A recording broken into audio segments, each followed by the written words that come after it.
Alhamdulillah Rabbil Alamin. Wa bihi nasta'in ala umuri dunya waddin. Wassalatu wassalamu ala asyrafil anbiya wal mursalin. Nabiyina Rasulina Muhammad wa ala alihi wa ashabihi wa asba'ihi ila yaumiddin.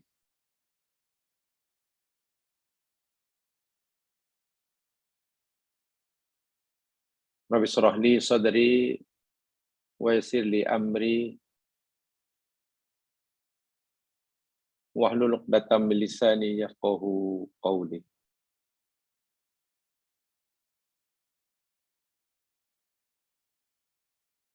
Allahumma asbahna ala fitratil Islam wa ala kalimatil haqq wa ala dini nabiyina Muhammadin sallallahu alaihi wasallam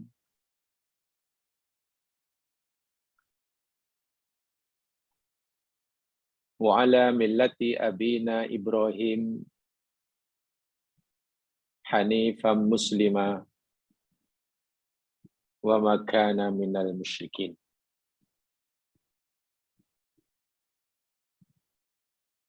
Allahumma anta rabbuna la ilaha illa anta khalaqtana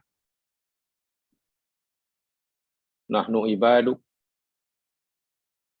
wa nahnu ala ahdika wa wa'dika mastata'na. Na'udzu bika min syarri ma sana'na.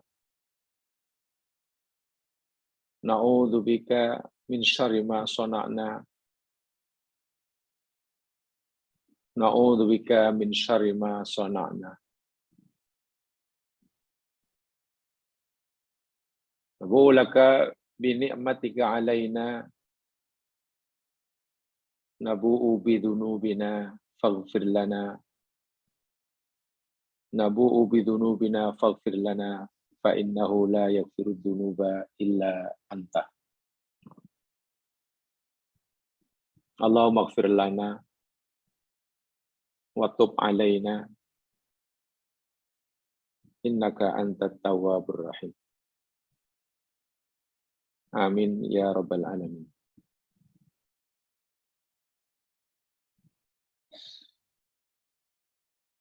Kita panjatkan kesyukuran kepada Allah Subhanahu wa taala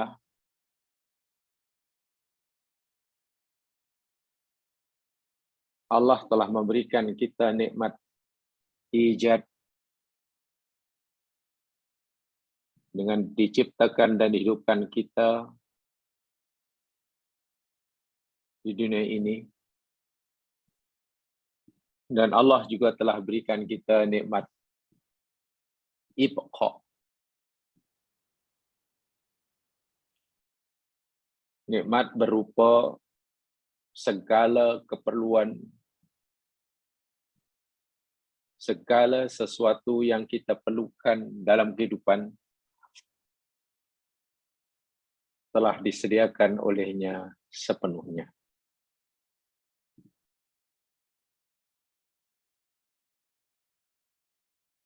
Allah tidak minta apa-apa daripada kita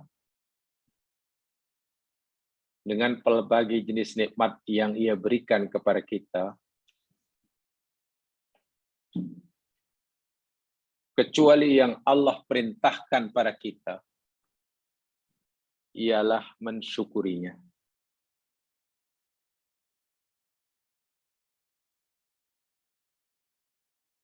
Mensyukuri nikmat Allah itu pun, walaupun ia adalah perintah Allah, bukan untuk keperluan Allah. Bukan. Bukan untuk kepentingan Allah. Allah ghaniyun 'anil 'alamin. Tidak berhajat pada semua itu.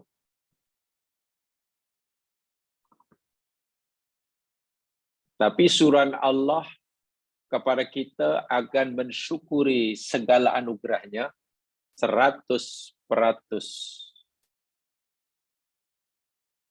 untuk manfaat, kebaikan kita semua.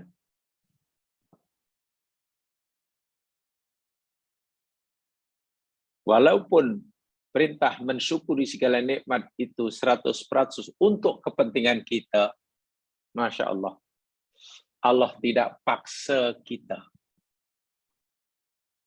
untuk melakukannya. Walaupun Allah tidak menyukai kita meninggalkannya.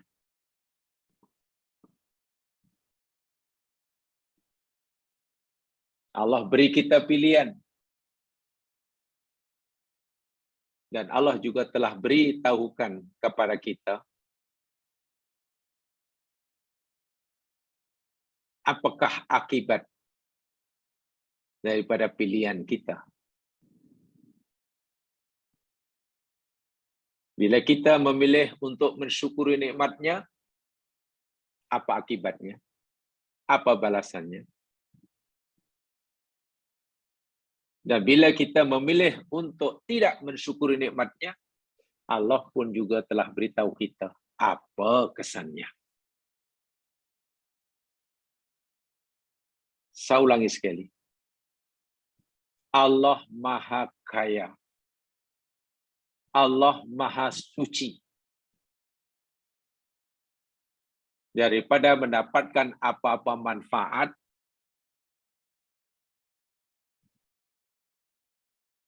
dengan perintahnya kepada kita, dengan larangannya kepada kita. Mau kita mematuhinya, mau kita menderhakainya, ia tidak memberikan kesan apa-apa bagi Allah.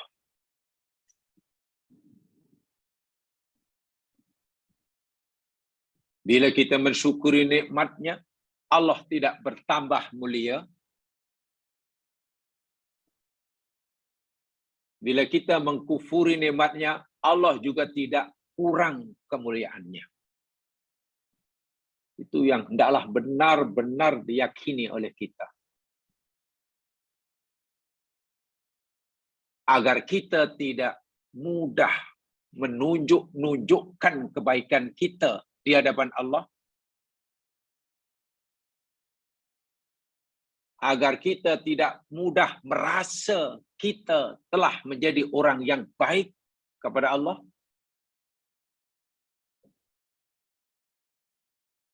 Sebab kalau kita telah merasa buat banyak kebaikan kepada Allah, merasa telah menjadi orang yang baik kepada Allah, kemudian Allah tidak beri apa yang kita minta, kita kecewa. Kita tuduh Allah macam-macam. Walhal pertanyaannya, apakah apabila kita telah menjadi orang yang baik kepada Allah, mensyukuri nikmatnya, buat suruhannya, tinggal larangannya, apa kita fikir kita berhak mendapatkan setiap apa yang kita minta daripada Allah? Tidak. Apa kita fikir Allah wajib menunaikan segala kemauan apa yang kita maui? Tidak.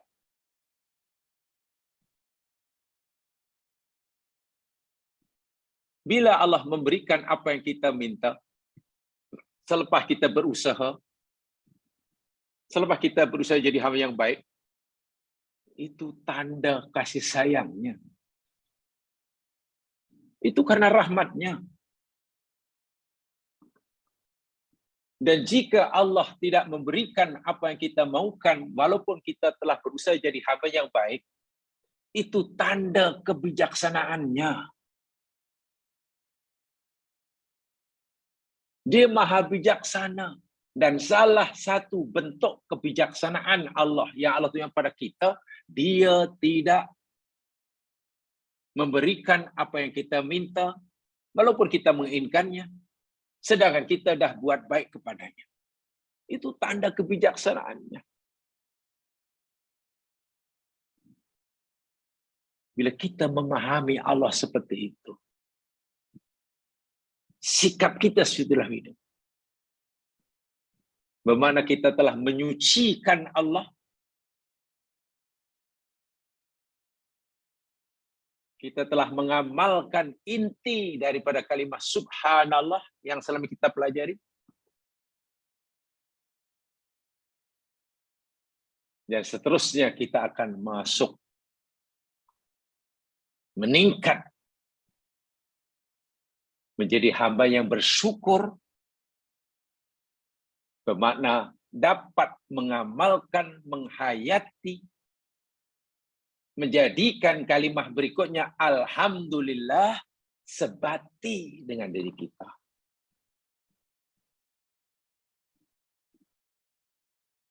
Jemaah sekalian, saya harap semua telah mendapatkan nota yang kita akan pelajari sama mulai hari ini. yakni al-baqiyat as-solihat. Yang kedua yang kita akan pelajari yakni kalimah alhamdulillah. Ucapan yang baik dan kekal abadi. Pertama subhanallah. Kalimat yang baik dan kekal abadi. Kedua alhamdulillah. Saya cukupkan penjelasan kita tentang subhanallah, walaupun sebenarnya sangat panjang penjelasannya kalau kita mengkaji sangat panjang. Ya. Tapi ini kuliah umum dan isinya kita mengejar masa. Saya selalu menyatakan mungkin masa tak cukup, takut tak dan, jadi saya ringkaskan. Terus terang saya bercakap, saya ringkaskan penjelasannya tidak sedetail yang sepatutnya. Alasannya satu, kita maaf, takut tak dan. Itu saja. Sekarang kita akan pelajari sama tentang asraru qauli alhamdulillah. Tolong semua lihat dalam notanya, mungkin sudah ada dalam handphone masing-masing. Simpan dahulu, dilihat. Untuk lebih mudah, jamaah boleh print, jadi senang. Kalau ada nota, saya senang. Walaupun itu hanya nota coretan-coretan sahaja, urainya saya tambahkan, saya ambilkan daripada sumber-sumber yang lainnya. Mari saya bacakan dahulu apa dalam nota itu sebelum kita uraikan. Kan dalam bahasa Arab dan tak berbaris, jadi saya perlu bacakan dahulu. Lihat dalam notanya. Asraru qauli alhamdulillah. Rahasia ucapan alhamdulillah. Agar jamaah tidak lupa, tajuk kita ini al-baqiyatus sholihat fil Quran, enggak ada tajuknya. Berdasarkan surah Al-Kahfi ayat 46. Betul ya? Sebenarnya kita sedang mengkaji surah Al-Kahfi ayat 46. Tapi karena ini kajian, bukan pengajian, jadi memakan masa bersiri-siri. Kalau kita baca tadarus, ya mungkin dalam 5 saat lah. Ini kajian. Al-Kahfi 46 itu tajuknya. Al-malu wal banun zinatul hayatuna wal baqiyatus sholihatu khairun inda rabbika thawaban wa khairun amala. Kan itu yang kita pelajari. Al-baqiyatus sholihat berdasarkan hadis sahih menurut jumhur kalimat subhanallah, alhamdulillah, Allahu akbar, la ilaha illallah, Allahu akbar, dan ada ditambah dengan la haula wala quwata illa billah. Subhanallah sudah kita pelajari. La haula wa quwwata illa billah, saya tidak perlu ulangi ya, itu sudah kita pelajari pada siri sebelumnya.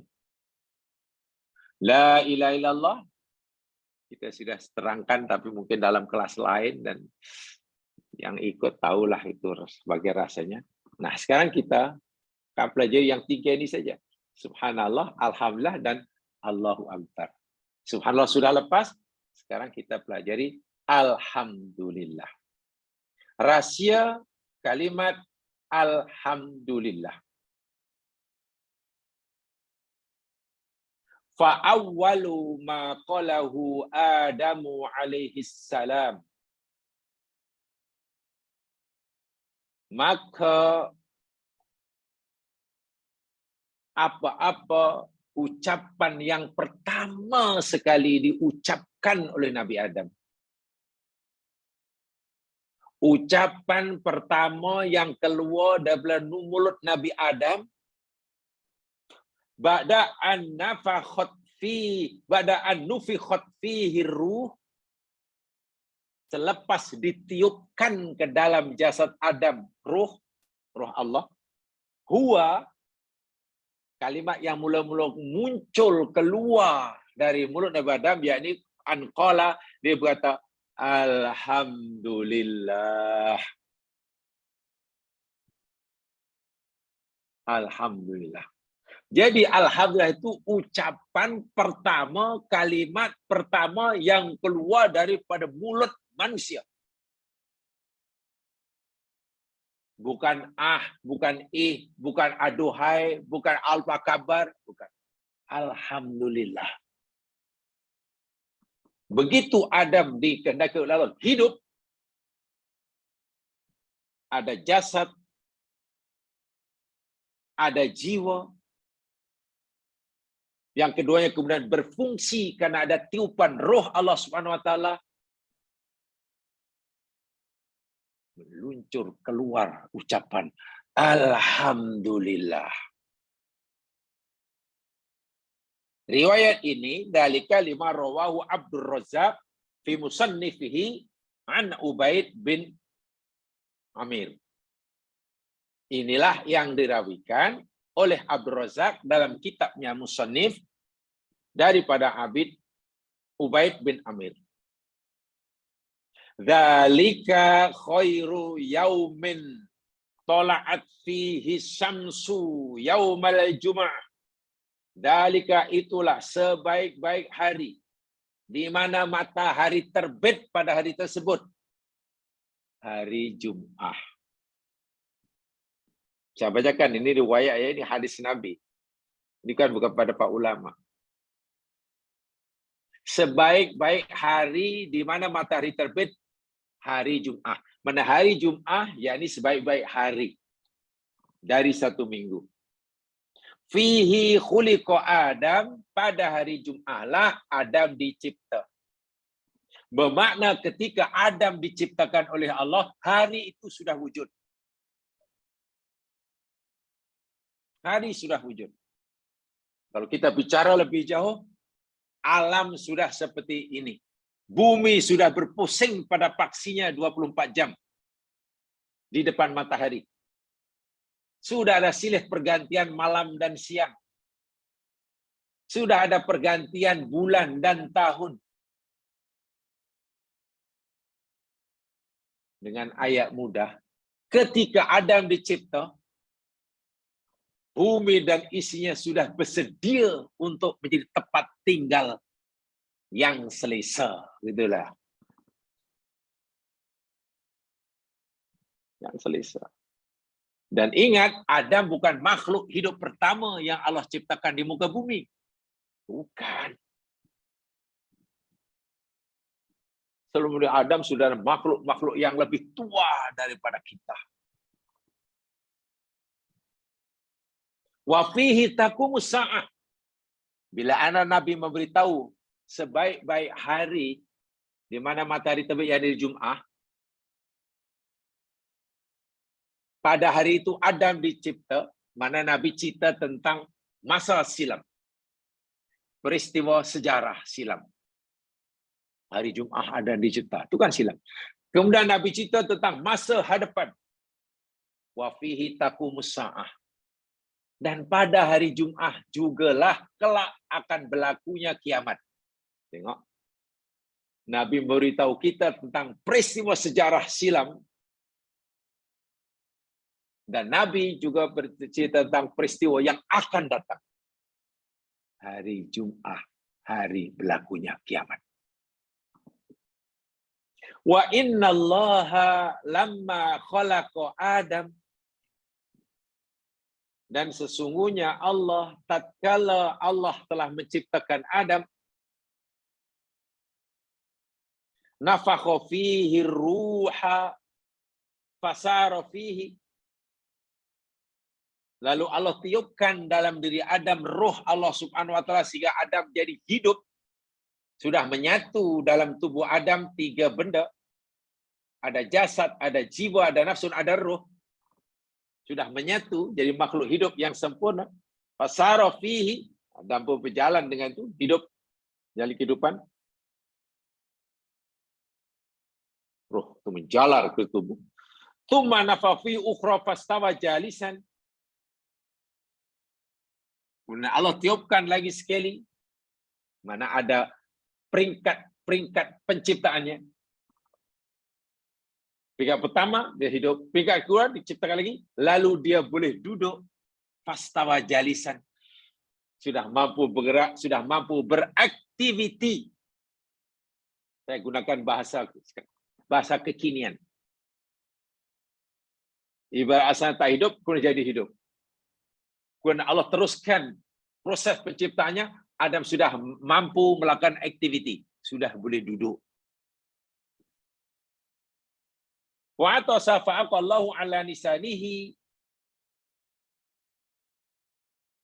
Nah, duduk pula Adam atasa, bersin.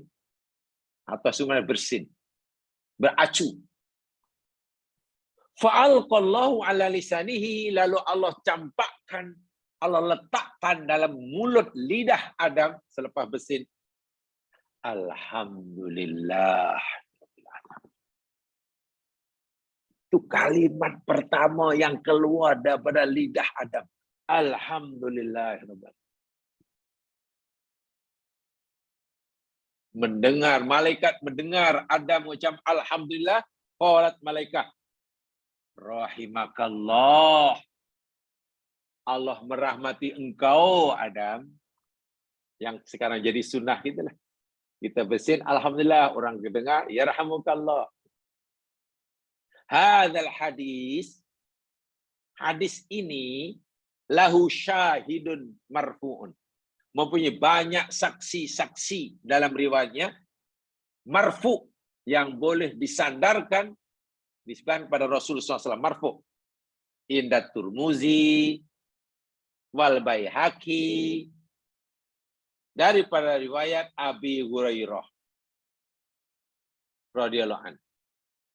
Wa inda Ibnu Hibban, dari riwayat Anas bin Malik. Artinya hadis ini ada yang melalui jalan Abi Hurairah, Turmuzi, dari Waki, daripada riwayat Abu Hurairah.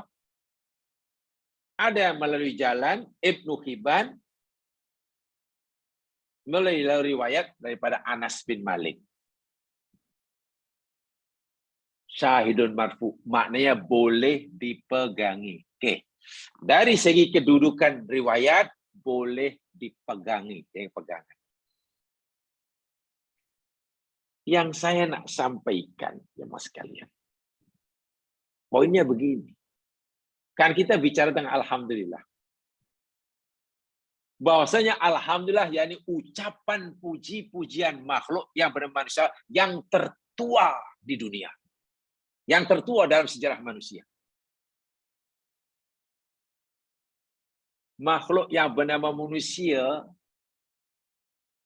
yang disuruh Allah memujinya dengan pelbagai macam ucapan puji-pujian.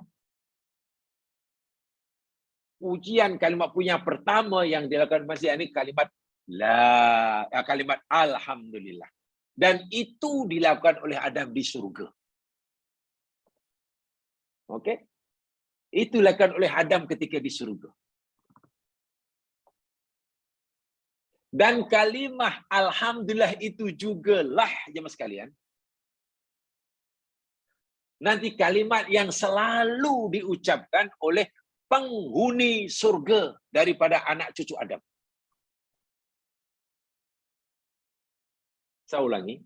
Kalimat alhamdulillah, yakni kalimat pertama puji-pujian Adam, manusia di surga. Kalimat itu jugalah kalimat puji-pujian anak cucu Adam yang kelak layak masuk surga. Bagaimana mulianya kalimah alhamdulillah. Saya tunjukkan ayatnya. Di situ saya cantumkan, tolong rujuk surah Fatir ayat 34. Saya hanya sampaikan dahulu keajaiban dan keistimewaan kalimat ini terlebih dahulu. Lihat surah Fatir ayat 34.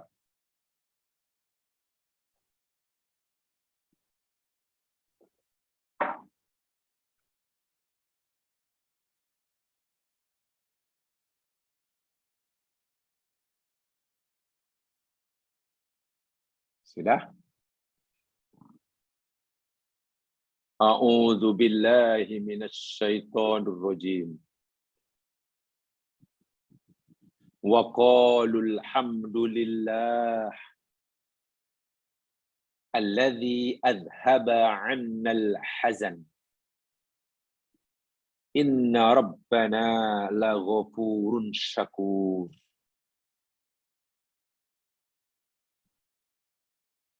Wa qalu, dan mereka ahli surga berkata, alhamdulillah. Tengok, ucapan ahli surga, alhamdulillah. Memuji Allah. Siapa Allah yang mereka puji? Alladzi adhhaba 'annal hazan. Zat yang telah menghilangkan daripada kami ahli surga rasa takut. Ingat, salah satu nikmat surga yang Allah berikan pada ahli surga yang sering Allah sebut dalam Quran, la khaufun alaihim wala hum yahzanun. Itu kemuncak rahmat. Puncak nikmat dah. Betul ada nikmat makanan, ada minuman, tempat tinggal, pakaian. Sungai mengalir di bawahnya, betul.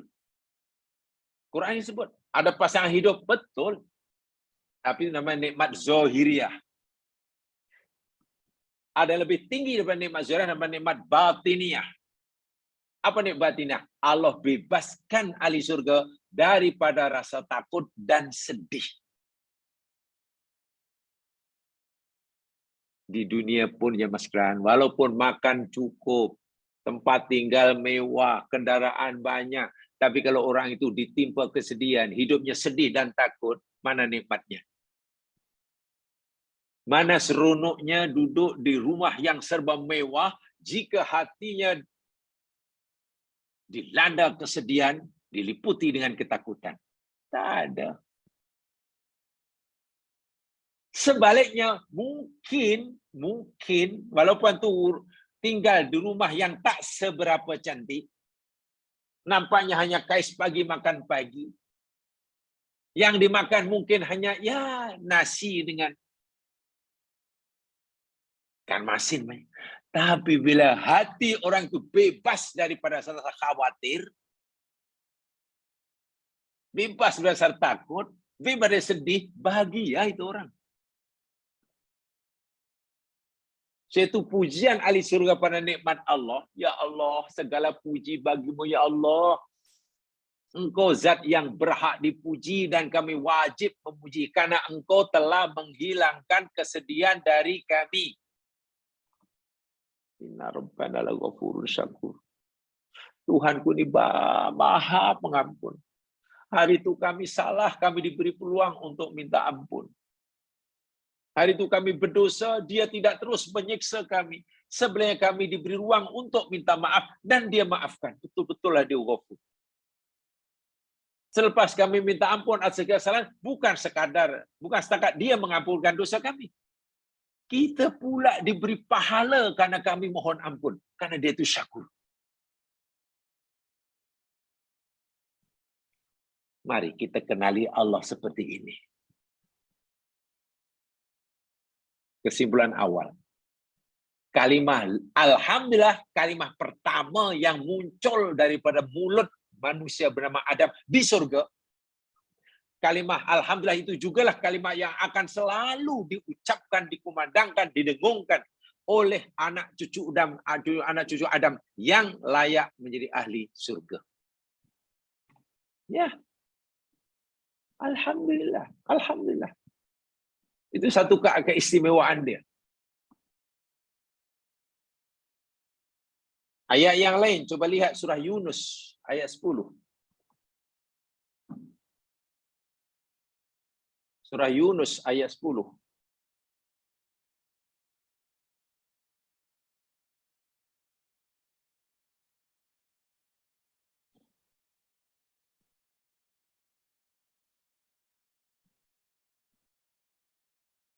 Da'wahum fiha subhanakallahumma wa tahiyyatuhum fiha salam wa akhiru da'wahum anil hamdulillahi rabbil alamin. Dalam tafsir Ibnu Katsir, beliau mengutip pendapat Ibnu Jurayj.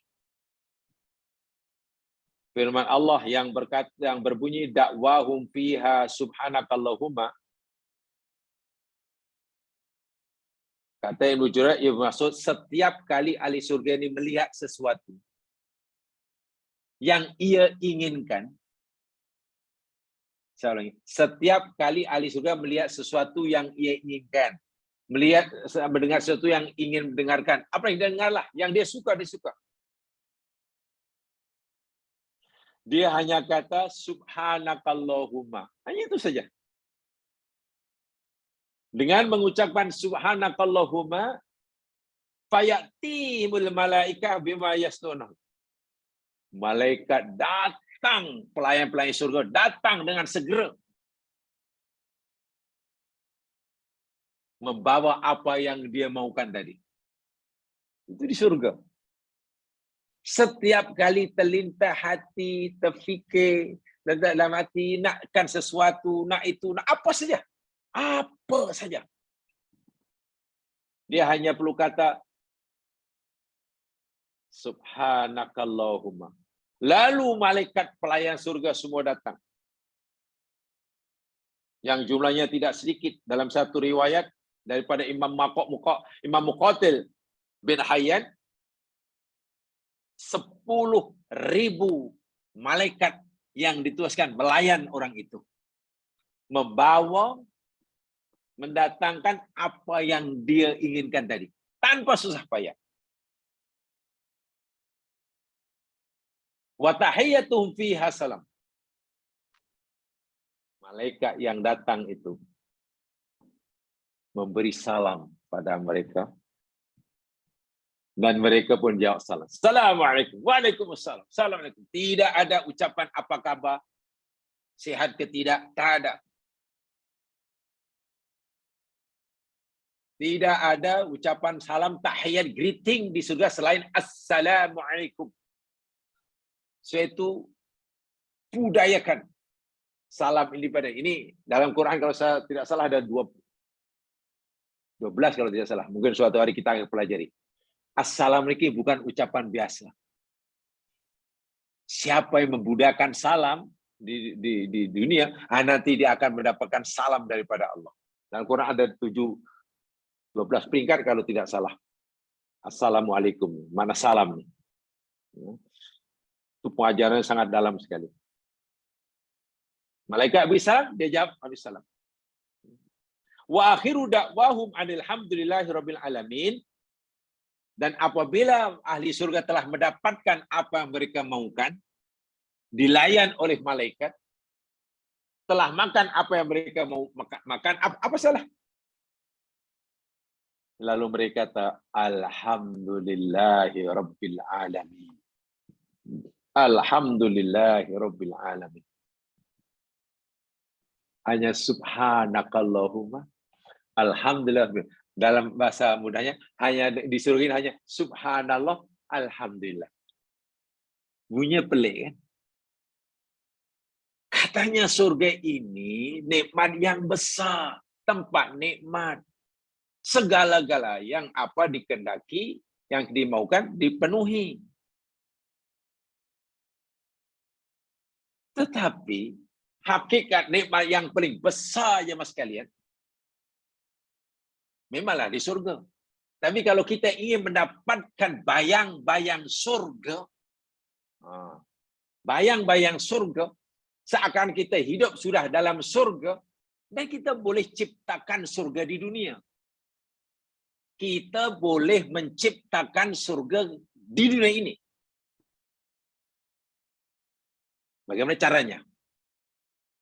Amalkan, hayati dengan sebenar-benar makna subhanallah dan alhamdulillah. Kita akan berada dalam surga, bayang-bayang surga. Tentang subhanallah kita telah pelajari sama. Bila itu sudah diamalkan dalam hidup, diyakini, ya Allah ini Maha Suci, mana ini Allah tak pernah zalim. Coba. Allah tak pernah buat silap, Allah pernah zalim, Allah tidak pernah membiarkan hambanya yang susah, Allah tidak pernah melepaskan. Maha Suci Allah. Allah tidak perlu ibadah kita, tapi kita yang perlukan Dia. Coba itu yakini. Hati tenang. Subhanallah.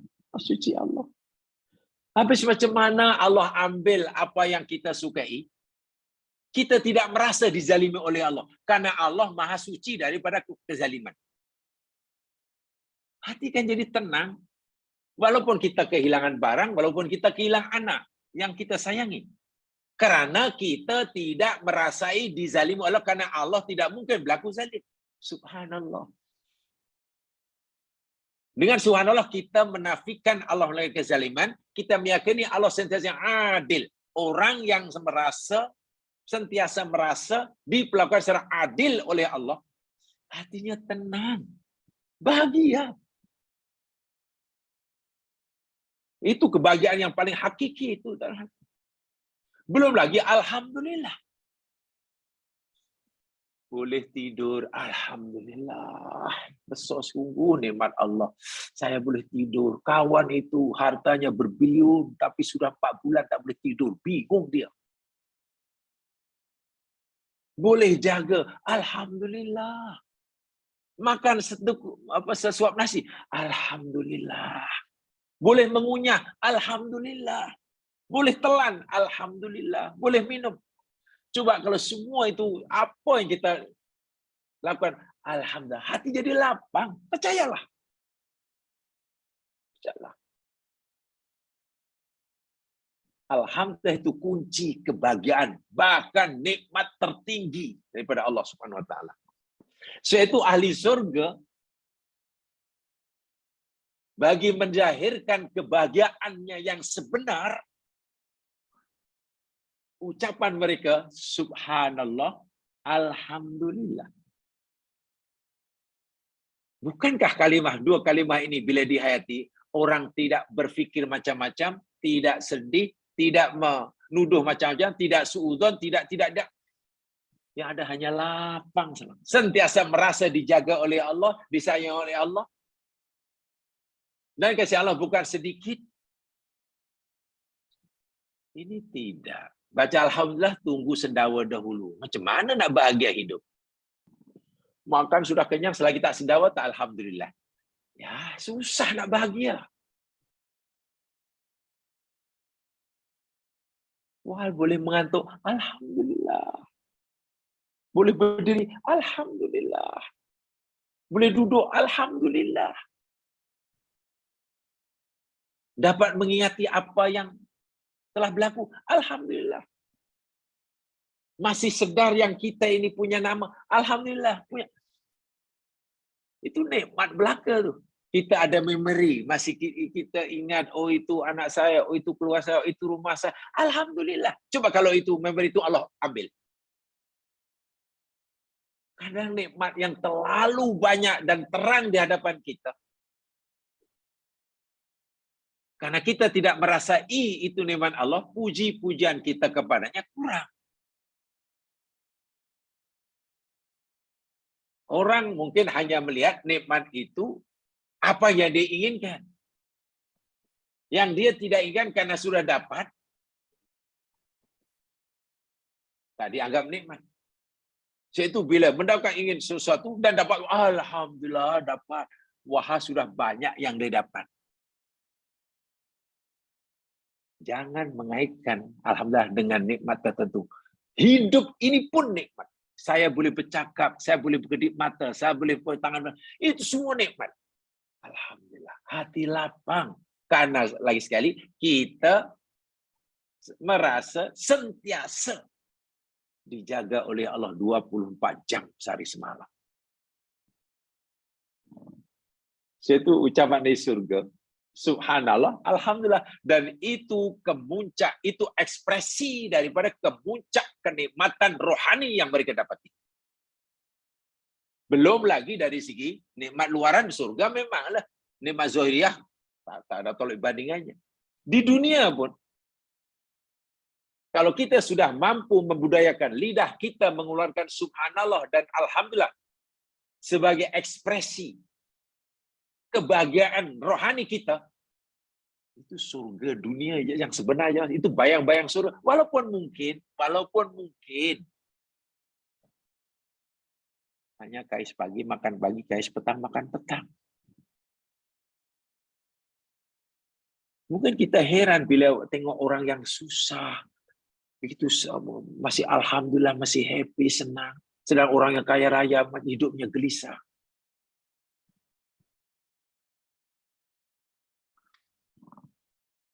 Saya nampak ya mas sekalian. Ada dalam YouTube tuh, ini sekadar contoh ya. Ya mungkin belum mewakili semuanya, tapi itu pengalaman pribadi. Ramai orang-orang luar, contoh yang mudah jadi orang Jepun, orang Korea, yang tinggal di Indonesia. Karena bapaknya dulu merantau di Indonesia dan lahir di situ. Orang Korea, orang Jepun. Setelah dewasa belajar itu, dia suka di Indonesia. Dia pernah pergi balik ke Korea. Tentu Korea lebih maju ya, lebih maju. Gajinya berganda-ganda daripada gaji yang diterima di Indonesia. Lalu buatlah ya karena kisah anak muda, berkonten video itu lah diborak. Awak pernah tinggal di Indonesia dan sekarang awak ya di Korea.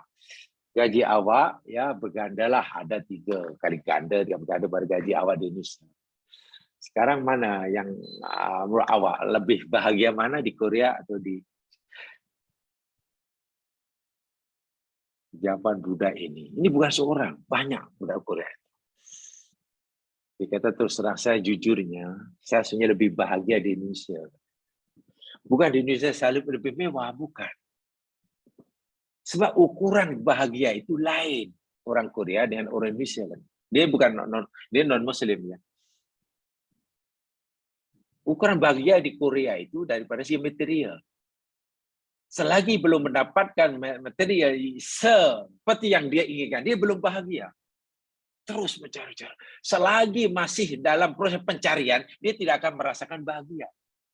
Setelah mendapatkan apa yang dia cari, rumah kekenangan, baru ia merasa bahagia, tetapi sekejap. Selepas itu dia mencari lebih lagi.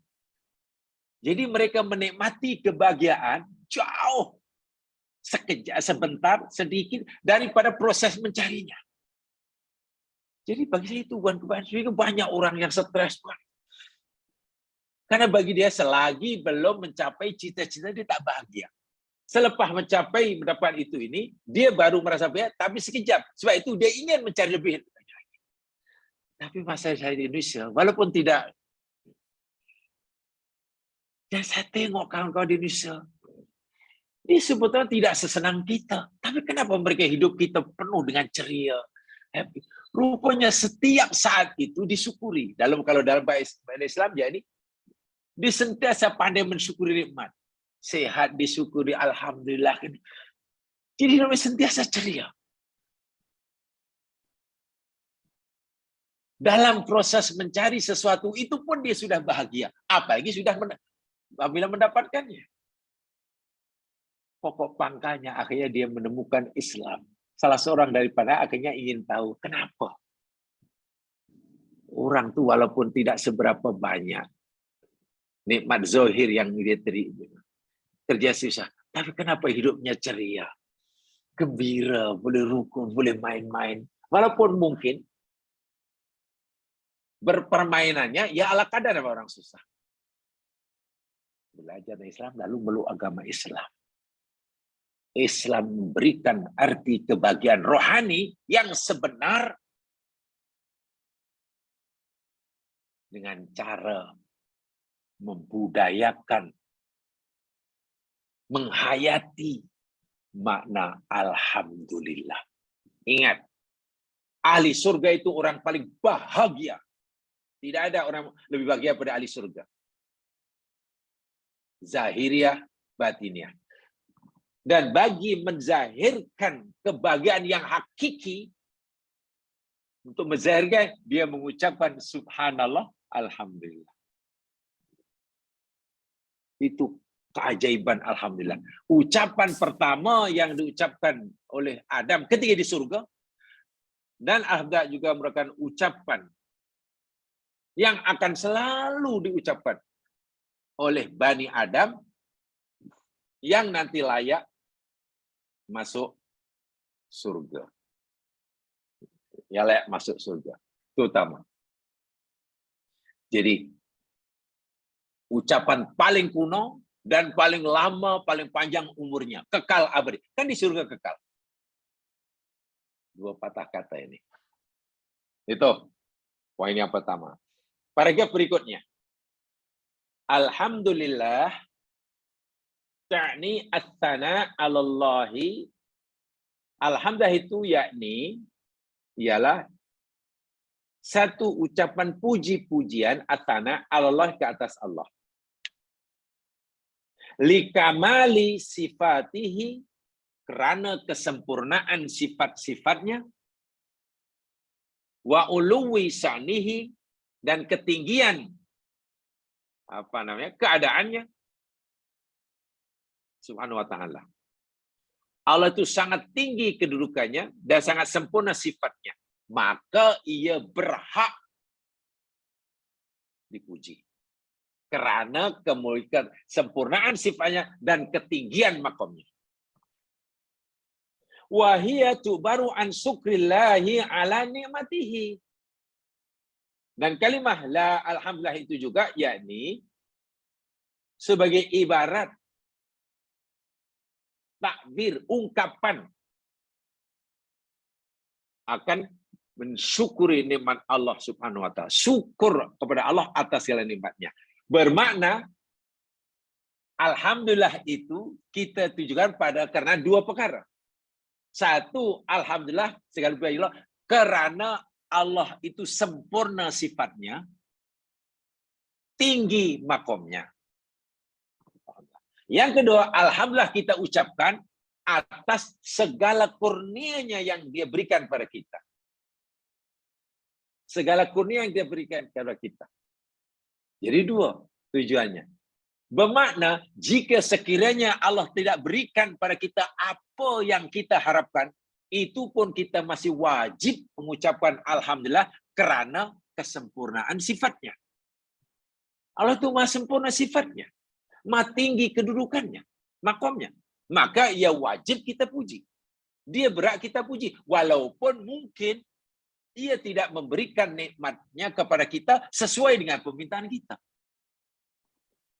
Lebih-lebih lagi, dahlah dia itu maha sempurna sifatnya, maha tinggi makom kedudukannya, dia pula memberikan kurnianya kepada kita, memenuhi keperluan kita.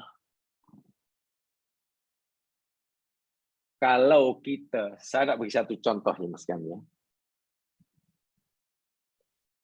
Minta maaf sekali lagi, minta contoh lah. Kalau jamaah hendak menghormati,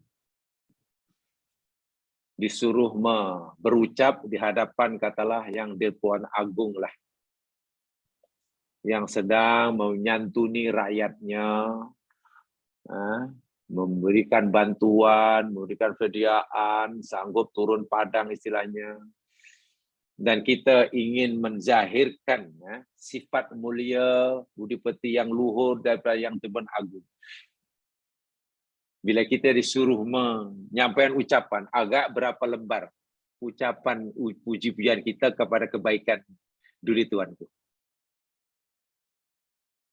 Saya tak terbayanglah.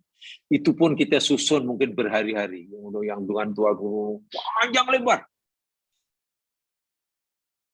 Karena hendak mengakui ketinggian budi diri Tuanku. Kepedulian Tuanku. Panjang ucapan kita dengan bahasa yang yang tinggi. Itu pun mungkin bukan sekali kita mengarang akan jadi. Mungkin banyak kali, tadi kurang baik, kurang sopan. Itu kita baru hendak mengakui kebaikan budi Tuanku. Berlembar-lembar. Dimulakan dan disuruh dengan ampun Tuanku. Takut pujian kita belum sesuai dengan yang jadi kewajiban yang Tuanku. Itu baru kepada manusia. Sekarang, sesempurna apa agaknya sifat Allah? Sebaik mana agak sifat Allah pada hambanya? Tak terbayangkan oleh kita. Tak terbayang. Karena sifat kesempurnaan Allah tak terbayang oleh kita. Ketinggian makamnya tak terbayang oleh kita. Seberapa banyak dan besar anugerah pada kita tak terkira. Kalaulah kita disuruh Allah menyusun ucapan terima kasih kita pada Allah, sekaligus mengakui kemuliaan Allah, hanya berapa jilid buku yang perlu kita susun? Panjang lebar, itu pun masih tak cukup. Awal yang awak tulis dalam buku setebal ini masih belum cukup untuk menzahirkan keagungan Allah yang sebenar. Untuk ucap terima kasih pada Allah yang sebenar tak cukup. Maknanya kita tak mampu, gitulah.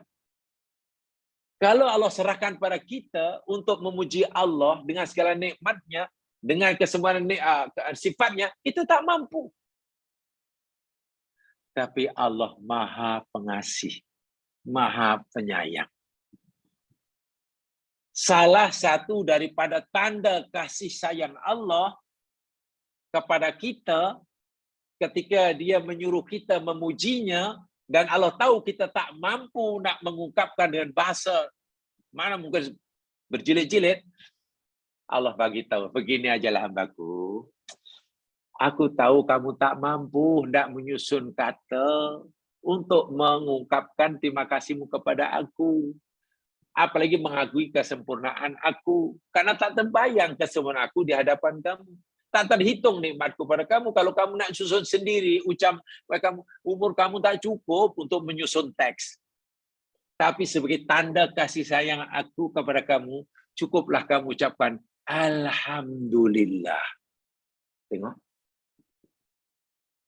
Dua patah kata. Alhamdulillah dan lillah.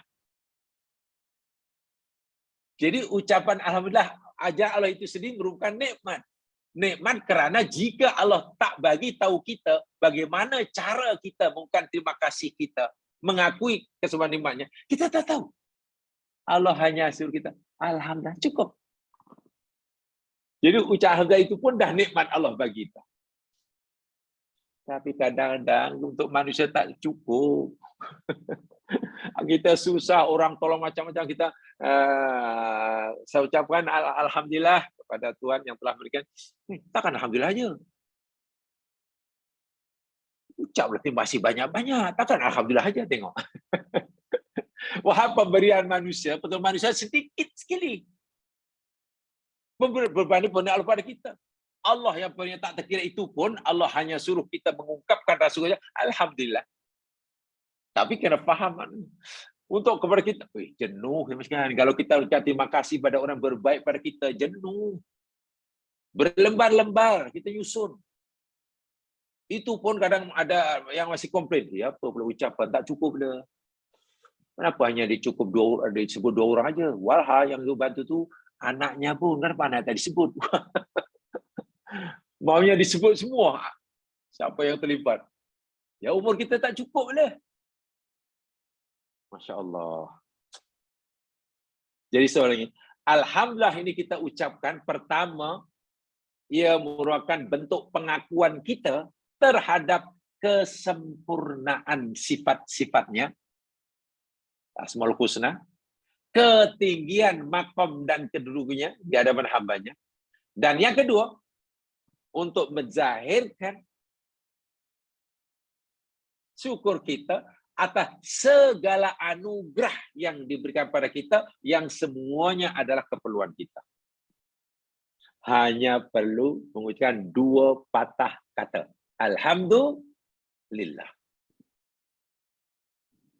Tentulah bagi mengungkapkan terhadap kesemuanya nikmat Allah, anugerah Allah besar, hanya 2 patah kata.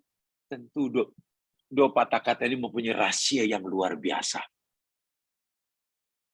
Tentu alhamdulillah ini punya rahsia yang luar biasa. Kenapa sependek itu? Ini yang nanti kita nak gali itu. So betul-betul kita menjiwai. Apatah lagi ini adalah rahsia kebahagiaan yang hakiki ahli surga. Subhanallah dan alhamdulillah. Bali jamili wa tubaraka alaik ala tanai ala ghairi nikmah. Demikian juga alhamdulillah ini kita ucapkan untuk memuji pada Allah li ghairi nikmah. Bukan karena nikmatnya. Apa maksud bukan namanya? Begini yang sekalian, nanti ada di bawah penjelasannya. Kadang-kadang apa yang Allah berikan pada kita ini sesuai dengan kehendak kita. Betul? Apa yang Allah berikan pada kita sesuai dengan kehendak kita. Kita nak sihat, Allah bagi kita mau sihat, Allah bagi sihat. Kan sesuai itu. Ya. Kita mau senang, Allah bagi kesenangan. Kita mau rugi, mau untung, Allah bagi kita untung. Tapi kadang-kadang apa yang Allah berikan begitu kita ini sesuatu yang tak sesuai dengan kemauan kita. Kita tak nak sakit, Allah bagi sakit. Kita tak nak lenguh, Allah bagi lenguh. Kita tak nak kehilangan sesuatu, kan siapa? Kita kehilangan. Musibah lah maksudnya. Kan tidak sesuai dengan Allah wajib kita puji. Allah berhak kita puji. Bahasa mudahnya, kita tetap wajib mengucap kalimah alhamdulillah ke atas Allah. Sungguh pun apa yang Allah berikan pada kita ini sesuatu yang berbeza dengan kemauan kita. Bayangkan. Mana syukur kita pada Allah ini bukan hanya kepada nikmat yang Dia berikan pada kita yang kita sukai. Tapi syukur kita pada Allah dengan alhamdulillah ini termasuklah pemberian Allah pada kita yang kita secara fitrah kita tidak menyukainya. Jangan hanya ucapan alhamdulillah ketika Allah bagi kita sehat, tapi kita tak ucapan alhamdulillah ketika kita sakit. Itu yang saya maksudkan. Itu salah. Jangan kita hanya ucapkan pada Allah alhamdulillah ketika kita senang, tapi ketika berlaku musibah kita tidak mengucapkan alhamdulillah, itu salah. Itu paling dalam, itu rahsia paling dalam. Sebab itulah dalam hadis yang diriwayatkan Imam Hakim, di belakang tu ada, jangan lihat ya. Saya terus ke belakang bawah. Al-farqu bainal hamdi was syukri itu di bawah, saya tulis merah tu ada situ ya. Hadis pada Aisyah radhiyallahu anha, riwayat Hakim dan dianggap sahih oleh Nasibani. Kata Aisyah radhiyallahu anha, kana sallallahu alaihi wasallam adalah Nabi sallallahu alaihi wasallam idza atahul amru yasurruhu. Apabila telah datang kepada Nabi sesuatu perkara yang menggembirakan Nabi. Apabila Nabi dapat sesuatu daripada Allah yang Nabi suka, sehat ke, adalah kesenangan hidup ke, qala, Nabi berkata, Alhamdulillahilladzi bi ni'matihi tatimmus sholihat. Itu kalau dapat sihat. Kalau dapat untung, tambah cucu, boleh berjalan dengan selesa, boleh berdiri tanpa sakit. Alhamdulillah alladzi bi ni'matihi tatimmus sholihat. Alhamdulillah, segala puji bagimu ya Allah, Engkau sajalah zat yang berat dipuji. Zat yang dengan sebab nikmatnya segala kebaikan menjadi sempurna. Segala puji bagimu ya Allah, zat yang telah dengan sebab kesehatannya yang diberi padaku menjadi sempurnalah amalku. Puji dia. Ini bila kita dapat sesuatu daripada yang kita suka. Wa idza atahul amru yakrahu. Dan apabila datang pada Nabi sesuatu yang Nabi tidak menyukainya sebagai manusia. Sebagai manusia, sebagai fitrah manusia, tentulah tak suka sakit. Betul? Tak suka hilang barang. Itu pasti itu. Tak suka rugi bila berniaga. Bila berlaku pada kita sesuatu yang kita tidak sukai dan semua itu berlaku atas kehendak Allah, Nabi kata apa? Alhamdulillah ala kulli hal. Alhamdulillah tetap. Alhamdulillah ala kulli hal. Itu ucapan bila berlaku sesuatu yang kita tak suka. Sihat, sakit umpamanya. Alhamdulillah alladzi bi ni'mati tatimmus sholihat. Itu ucapan bila kita suka sesuatu, sihat. Jadi tolong diubah. Kalau ada kawan tanya, hantar mesej umpamanya, Assalamualaikum warahmatullahi wabarakatuh, apa kabar? Alhamdulillah alladzi bi ni'mati tatimmus sholihat. Kita jawab begitu. Yang tanya, yang dah belajar pasti paham. Oh, dia sihat. Dia sihat itu tentunya. Dia kalau dia sihat, selamat segalanya. Semua berlaku sesuai dengan yang dikehendakinya. Sebab dia jawab, Alhamdulillahilladzi bi ni'mati sholihat. Lain kali tanya ni, Assalamualaikum. Kawan, apa kabar sekarang? Lama tak jumpa. Kita jawab pula, Alhamdulillah ala kulli hal. Yang dengar itu, yang tanya itu faham pula karena dia pernah usrah sama. Oh, mana dia sedang sakit. Karena dia kata itu dia sedang sakit. Kita tidak. Macam mana, apa kabar? Alhamdulillah, alhamdulillah sihat. Alhamdulillah sihat. Lain kali jumpa, macam mana sekarang, apa kabar? Tak adalah. Sakitlah, agak lutut dah 3 hari ke punya. Mana alhamdulillahnya? Tengok. Di sini pun kita belum membiasakan sunnah Nabi.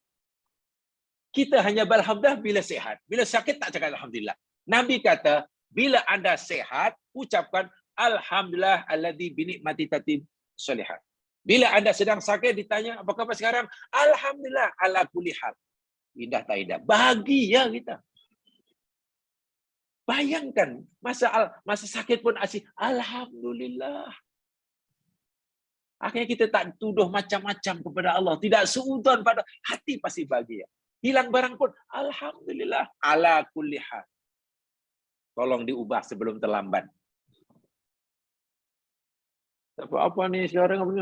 Tak tahulah. Nasib saya akhir ni teruk lah. Saya macam-macam hujan teruk lah. Dah 3 bulan ni. Susah lah. Tak ada. Allahu Akbar. Lepas 3 bulan berlalu, kemudian macam mana? Alhamdulillah. Alhamdulillah. Dah sekarang dah mula berjalan. Itu semua belum mengamalkan agama je masalah itu, baru mengamalkan adat kebiasaan. Tolong hidupkan sunnah. Ikut sunnah Nabi, ini hadisnya. Ada di bawah tu ya, yang saya di bawah paragraf Al-Farqu bainal habri was sukri itu saya bacakan. Itu maksud ayat apa yang saya baca tadi. Yang saya baca tadi yakni tabaru wa tubarukan ala sana ala ghairillah li ghairin nikmah. Demikian juga jika nikmat itu yang datang pada itu melalui orang lain, melalui manusia. Ialah nampak yang bagi pertolongan kita itu kawan, kan? Nampak yang merawat kita, yang memberikan beban yang itu kawan. Tapi itu kan daripada Allah. Ya syukurlah kepada kawan itu yang beritahu. Tidak salah itu. Tidak salah karena Allah gerakkan kawan. Hanya yang saya utamakan maklum ya. Karena alhamdulillah itu ucapan pertama Adam di surga. Dan ucapannya selalu disukai oleh anak Adam yang layak ahli surga. Maka ucapan Allah tidak boleh tidak dalam semua keadaan. Mau senang ke, mau susah ke, mau sakit ke, mau sehat ke, mau dapat tambahan cucu baru ke, mau kehilangan cucu ke, jiwa kita mesti alhamdulillah. Hanya ditambah sedikit. Bila berlaku kesenangan, alhamdulillah. Alladzi bi ni'matihi tatimmus shalihat. Bila yang menimpa itu kesusahan, alhamdulillah ala kulli hal.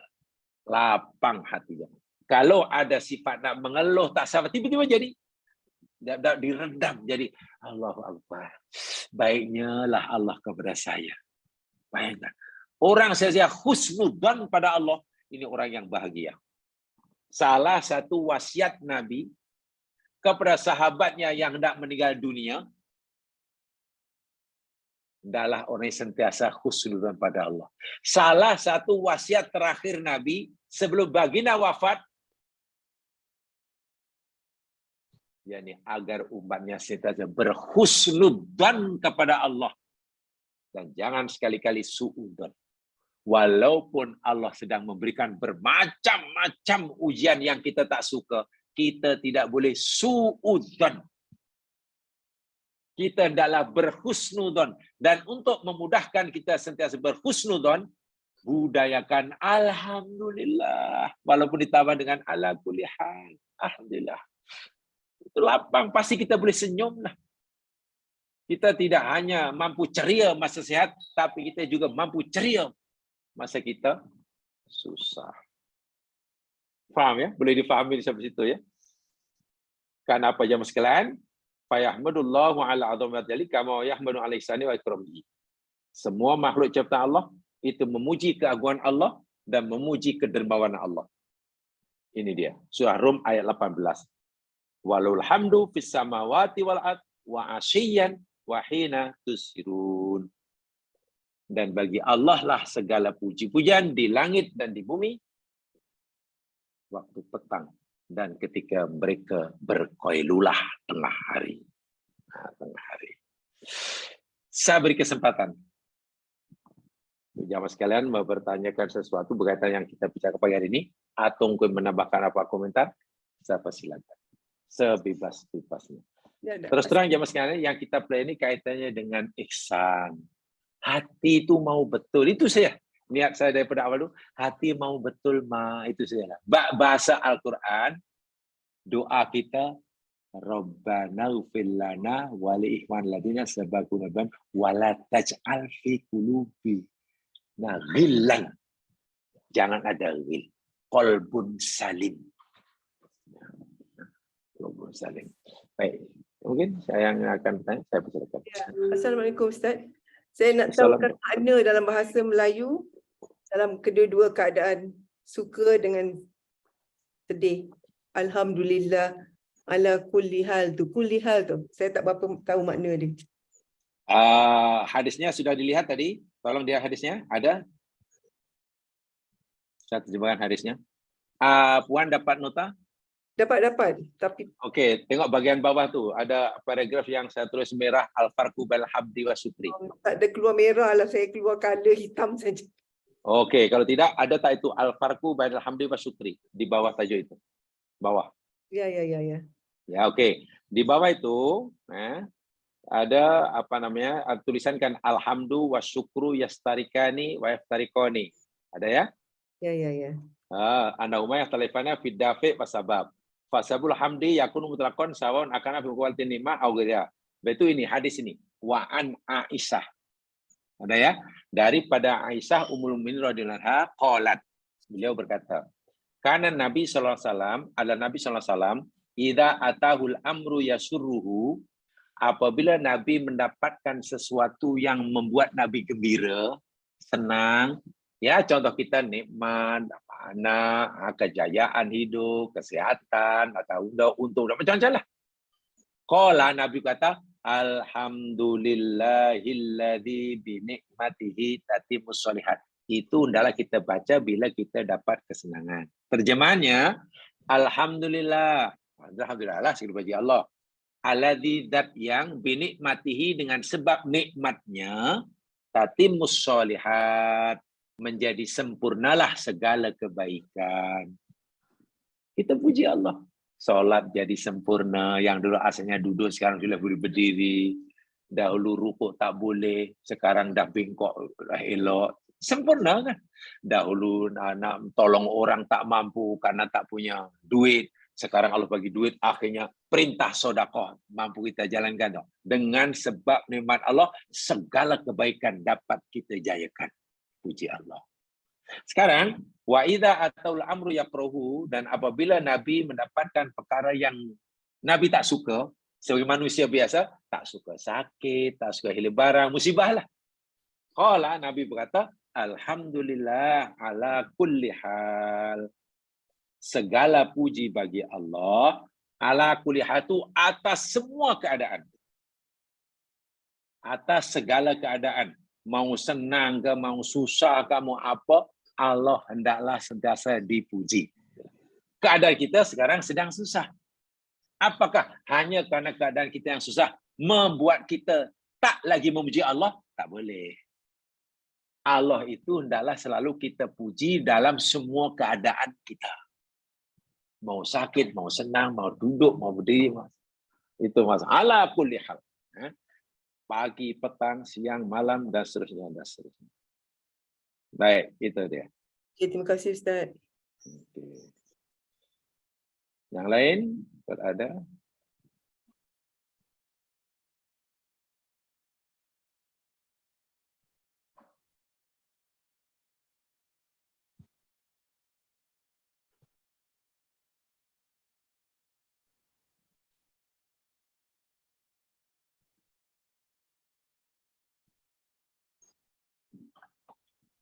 Ada? Yang lain? Tak ada?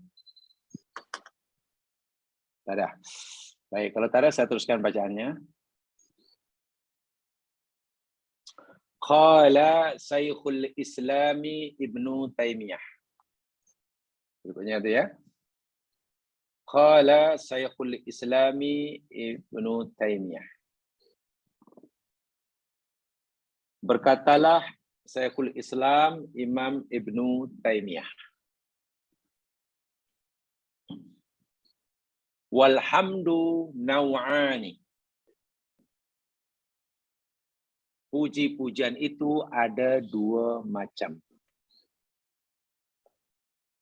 Alhamdu naw'ani. Puji-pujian itu ada dua macam. Satu.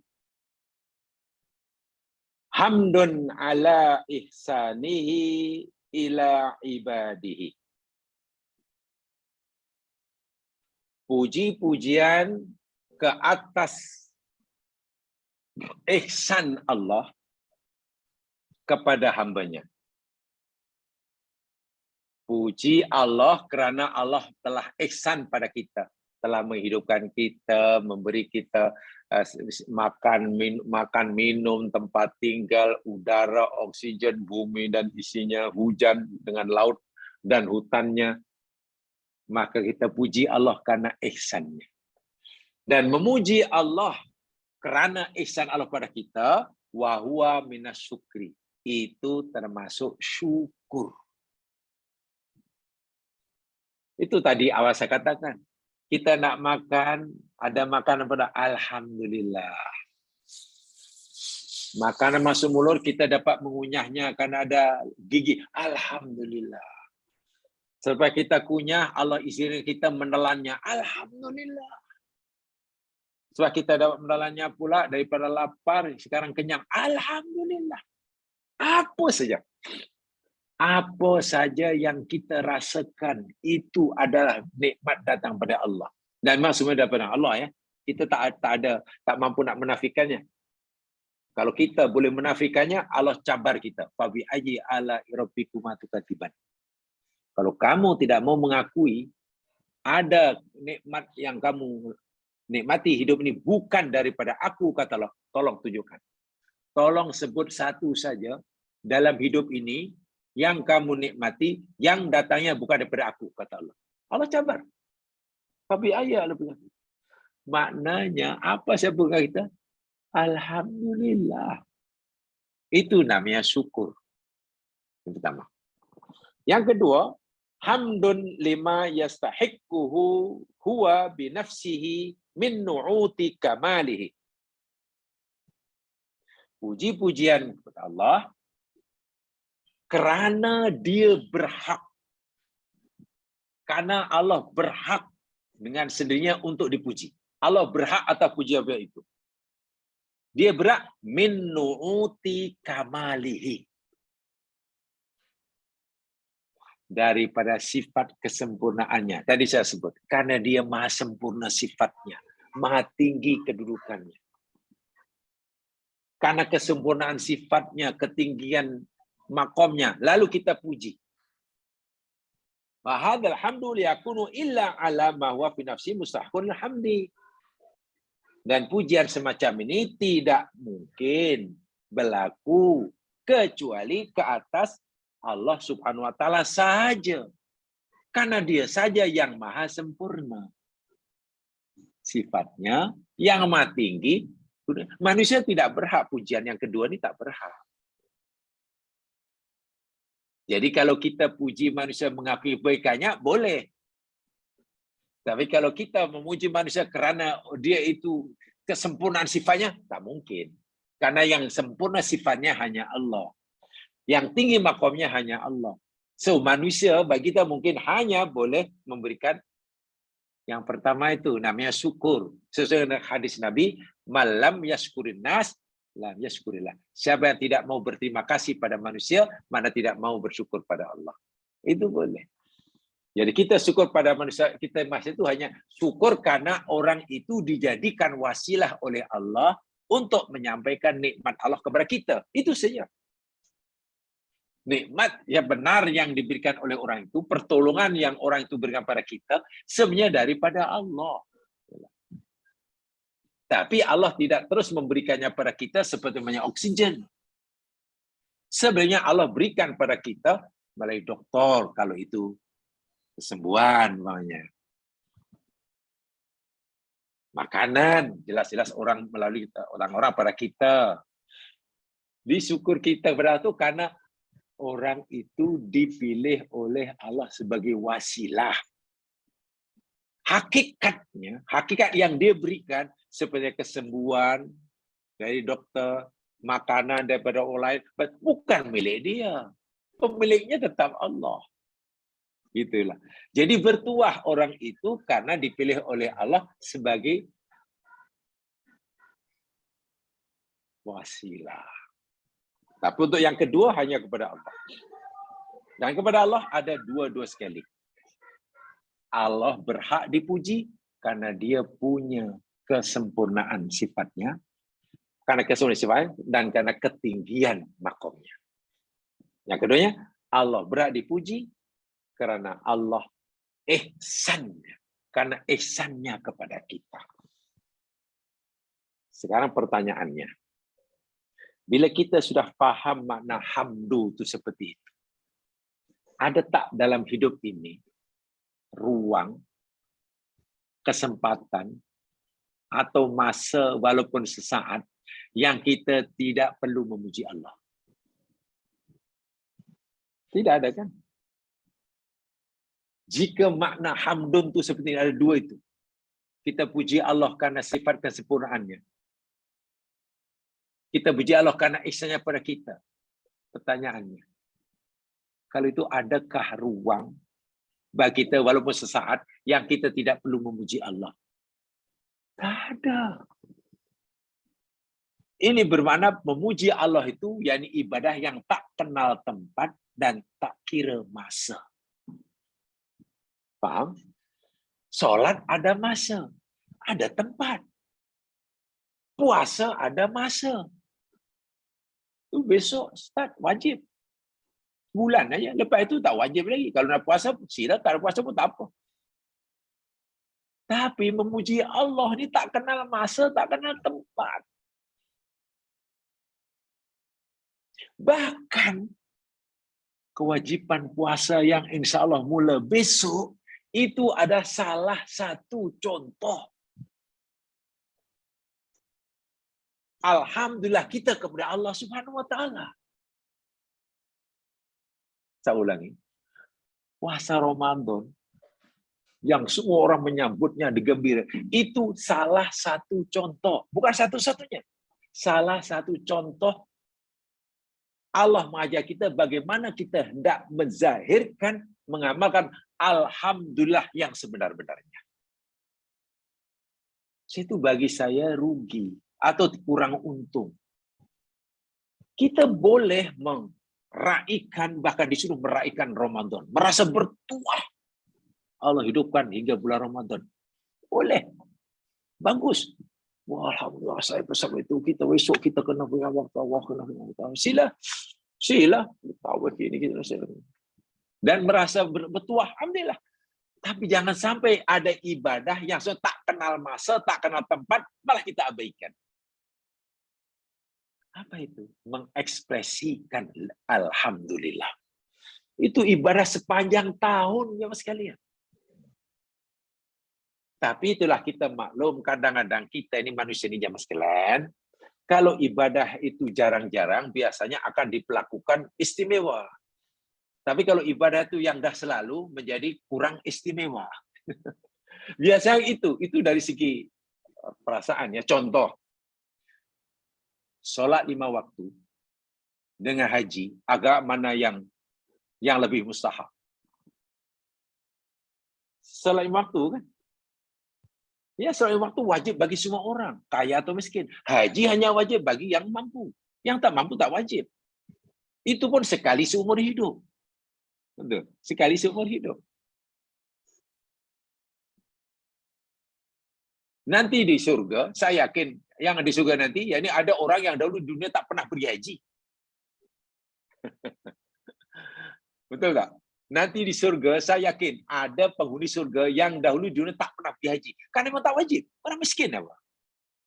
Tapi saya yakin semuanya pernah sholat. Karena orang tak sholat masuk neraka. Nah, tengok sekarang. Apa ya? Penghargaan atau apa istilahnya? Kita tolong. Bukan penghargaan ya. Atau cara menilai atau cara menghargai. Orang nak sholat dengan orang pergi haji. Lain. Kenapa? Kan haji ini sekali. Sholat hari-hari 5 kali. Sehingga kurang. Biasa atau tak biasa? Kita mendengar orang nak pergi haji, lepas itu beritahu pada orang lain bahawa dia nak pergi haji. Semua orang tahu. Biasa kan? Biasa nak pergi haji. Oh, diraikan. Ya maklum sekali seumur hidup. Minta maaf, ini tolong doakan saya nak pergi haji. Biasa atau tidak biasa? Bila ada orang nak pergi masjid, minta didoakan. Saya nak pergi masjid lah, saya nak sembahyang maghrib, nanti tolong doakan. Tak ada kan? Saya takut macam ini nanti yang berlaku dalam hidup. Memang betul. Ramadan demikian juga. Maklum tahun sekali. Sehingga, Masya Allah, kita meraihkannya luar biasa. Dan itu tidak salah. Meraihkan, menyambut Ramadan. Itu tidak salah, itu disuruh. Yang saya bicarakan ini, isunya yakni, janganlah kita meraihkan suatu ibadah sangat penting hanya karena ia datang setahun sekali, sementara ibadah yang penting karena kita diwajibkan setiap saat menjadi terasa tidak penting. Itu yang saya maksudkan. Jadi alangkah bertuahnya kalau orang sudah membudayakan alhamdulillah dalam hidupnya. Itu luar biasa itu yang sekalian. Alhamdulillah. Syukur. Walaupun minta maaf katalah tak sempat jumpa Ramadan. Walaupun mungkin tak sempat jumpa Ramadan. Itu jauh lebih beruntung daripada orang yang jumpa Ramadan, tapi alhamdulillah masih belum wujud setiap saatnya. Tapi kan bulan Ramadan ini boleh menghapuskan dosa. Iya, betul. Tapi ingat, yang dihapus, dosa yang dibanding oleh puasa Ramadan itu dia dosa kecil, bukan dosa besar, jemaah sekalian. Islam ini memang cantik ya. Islam ini cantik. Ada cara penghapusan dosa, ada yang jangka pendek, ada jangka panjang. Contoh, dengan wudhu, Nabi kata hapus dosa. Ya, kalau satu hari 5 kali lah. Kalau dengan wudhu belum terhapus, nanti sholat 5 waktu penghapus dosa. Lepas sholat waktu, kemudian baca tasbih, tahmid, tahlil 100 kali, hapus dosa. Kalau dengan sholat waktu dosa belum terhapus semuanya, ada Jum'ah seminggu sekali. Nabi kata, innama baina Jum'atain, antara satu Jum'ah dua Jum'ah yang lain penghapus dosa. Itu penghapus dosa mingguan. Ada mingguan itu. Kalau tidak termasuk itu, ya tak apalah, ada nanti tahunan lah. Ramadan, penghapus dosa. Betul. Penghapus dosa itu penghapus dosa tahunan. Tapi kalau Ramadan itu kurang, nanti ada penghapus dosa seumur hidup sekali. Namanya haji. Haji namanya. Kan haji sekali, penghapus dosa Nabi kata. Bila terima masuk surga. Ada lagi yang istimewa. Puasa Arafah. Boleh menghapuskan 2 tahun dosa apa yang lepas dah. Tapi ingat, semua amal-amal tadi yang sebut tadi, solat 5 waktu, Jum'ah, Ramadan, haji, penghapus dosa kecil. Dosa besar tak terhapus kecuali dengan taubat. Dan taubat itu maksudnya bukan hanya Ramadan. Bukan hanya Ramadan. Taubat itu maksudnya bukan hanya musim haji. Taubat itu tak mengenal tempat, tak mengenal masa. Salah satu paling berkesan jadi untuk masuk surga, alhamdulillah. Jangan sekali-kali kita meragui keadilan Allah, suudzon pada Allah, mensia-siakan nikmat Allah, merasa Allah sentiasa jaga kita dalam semua keadaan. Alhamdulillah. Hati lapang. Itu dosa hilang ya Mas sekalian. Dosa hilang. Nah, kita mungkin belum sampai ke sana ya dalam pengamalannya. Walaupun sebenarnya Islam telah lama mengajarkan perkara ini. Memang tidak salah, sebenarnya tidak salah menyambut Ramadan dengan seperti mana. Hanya itulah, tak tahu mungkin di mana silapnya, saya kurang pasti. Ini yang kami belajar masih di pondok lah, kita diajar oleh kiai begitu. Orang Islam kadang-kadang mengamalkan Islam ini macam bermusim katanya. Allah ciptakan hari 1 minggu itu 7 hari. Tapi biasa orang hanya memulakan hari Jumat saja. Seakan-akan Allah hanya mengampunkan dosanya pada hari Jumat. Satu hari kan lupa balik asal katanya. Allah ciptakan bulan 1 tahun ini 12 bulan. Tapi yang sangat-sangat diraihkan hanya bulan Ramadan. Sawal dan lagi dah biasa balik asal semuanya, yang ya apalah, yang balik asal semua. Yang menipu tetap menipu, yang jahat tetap jahat, yang penari-penari dangdut tetap dangdutan, puasa cuti. Cuti. Al-Quran itu 30 juzu, 114 surah Al-Quran itu. Tapi ramai orang Islam, daripada 114, yang diperlakukan sang Islam hanya 1 surah, namanya surah Yasin. Coba.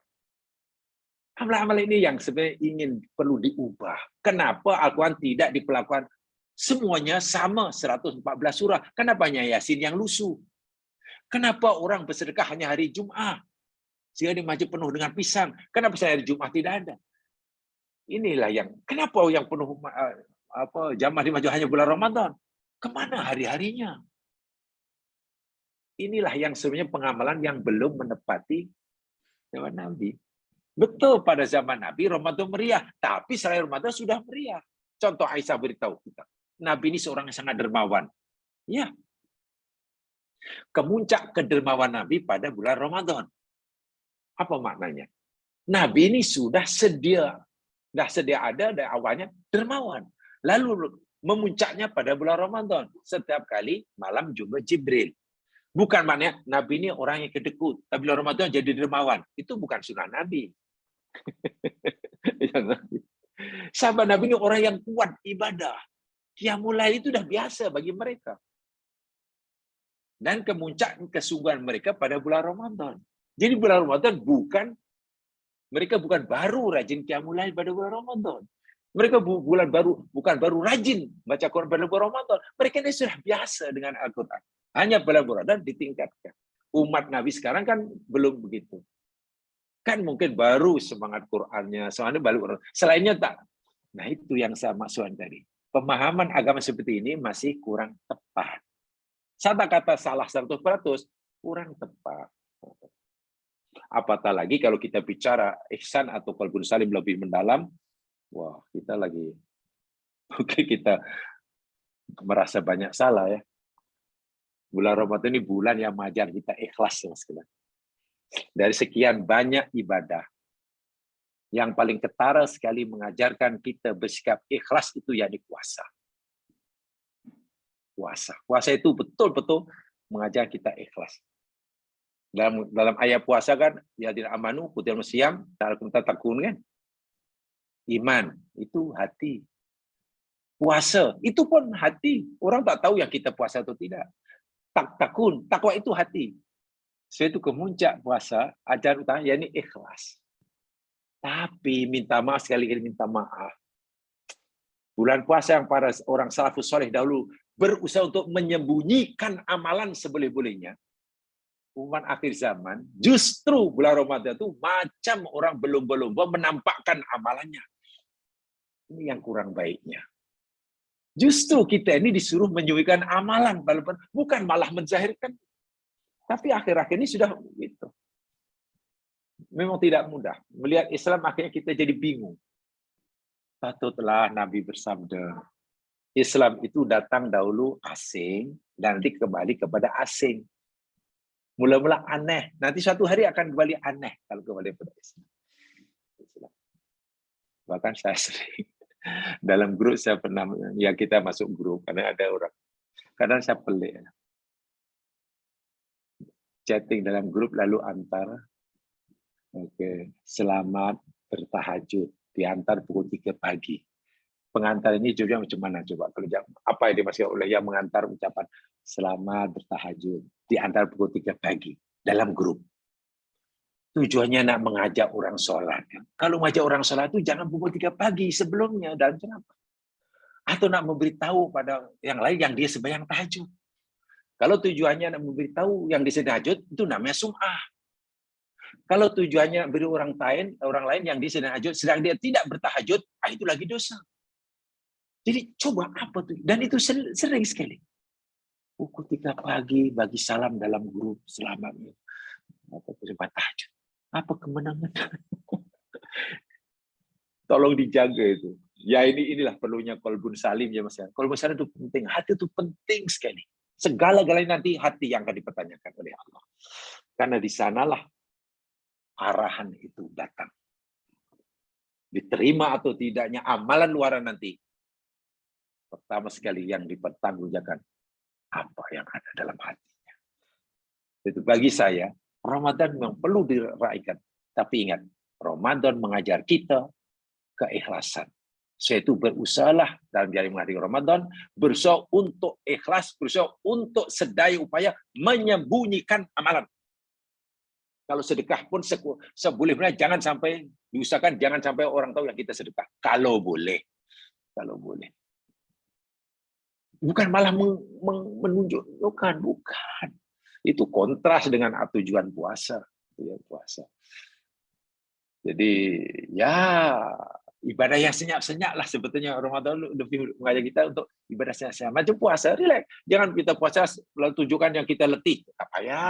Tak payah, itu biasa. Orang mau kata kita puasa, ya itu urusan dia. Yang penting kita puasa karena Allah. Sudah.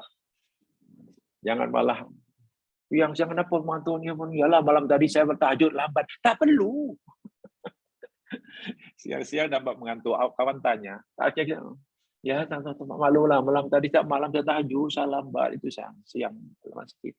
Wah, apa berita macam itu? Tolong, tahajud tadi tidak boleh ada sepanjang Ramadan. Karena itu menjadi penentu amal dinilai Allah ikhlas atau masih bercampur riya, atau campur sum'ah. Ini pesanan saya pada diri saya sendiri dan kepada jamaah sekalian. Bahkan kata guru saya yang satu ini saya tak mampu nak mengerti karena beliau berkata, terus terang katanya.